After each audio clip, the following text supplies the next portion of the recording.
A Moto X experience for a very affordable price? Hell yeah, I'm in. Hey, it's Josh Vergara from Android Authority. What's going on, everybody? And it's time to unbox and give my first impressions on the Moto G.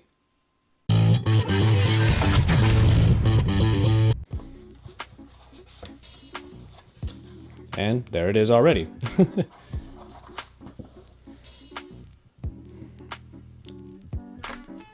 Then if we get inside here, we pretty much just have the micro USB charging cable. And that's quite literally it. After that, we pretty much just have a quick start guide. Essentially, the Moto G is looking to be as affordable as possible. So, assuming that the consumer probably has some sort of plug adapter already, given a different smartphone or a different peripheral device, then they should be able to just put the micro USB cord right into that in order to charge this, or even into a laptop or computer. Generally speaking, when you get a mid-range version of a flagship device, it gets shrunken down a little. But since the Moto X was already pretty small to begin with, the Moto G didn't have too far to go. 4.5 inches is what you get here, 4.5 inches, compared to the 4.7 inch screen of the Moto X. However, despite all of that, the general feel is about the same, and that's because the body, the form factor, is actually about the same.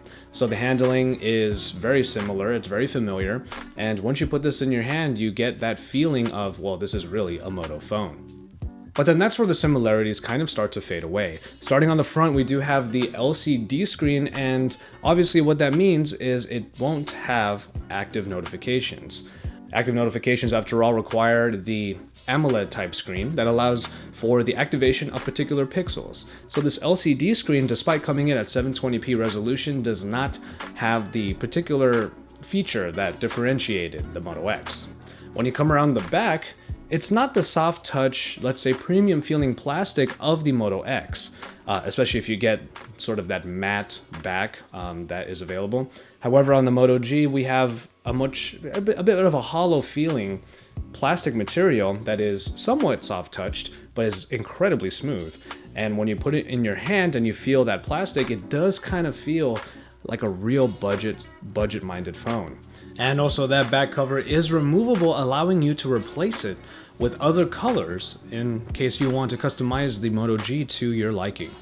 To remove the back cover of your Moto G, press the center and grip the bottom edge, lift up from the bottom. All right, let's see how that looks.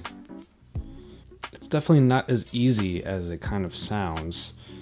After all, you're going to have your finger digging into the micro USB port. Good Lord. Boy, I'll tell you, this is definitely giving the Moto G a little bit more in the build quality column. Well, the cover does come off, and that also means that you can get a bunch of different colors of it, maybe even different materials. I mean, you never know what Moto will have in mind for the customization of the Moto G, but there you go. And of course, here's the warning that the battery is not removable, so don't even try to take it out. It's also worth mentioning that you're not going to get the touchless control either. And what that basically means for the Moto G is that it is a budget, accessible way of getting into the Android ecosystem. So quite obviously, the most exciting part about this phone is its price. $179 gets you the Moto G at the base 8GB model unlocked. An unlocked phone at under $200, that's a pretty big deal. Especially for a phone that has the Moto name, you do get that sense that it will be a reliable phone, it will have good performance, even if it's not necessarily the fastest performing phone on the market. But more than that, the reason why I'm actually really excited to have this in my hand right now is because at that price point, it's obvious to me that this is going to be a great way to get, let's say, someone who doesn't want to be in other ecosystems anymore, an easy entry point into the Android ecosystem. Keep it tuned to Android Authority for our continuing Moto G coverage. We're going to have a lot of content for you regarding this really interesting budget phone. So keep it tuned here, drop us a like on our videos, subscribe to our channel if you haven't already, and follow us on social media, including me. My links are down below. Stay tuned to Android Authority because we're your source for all things Android.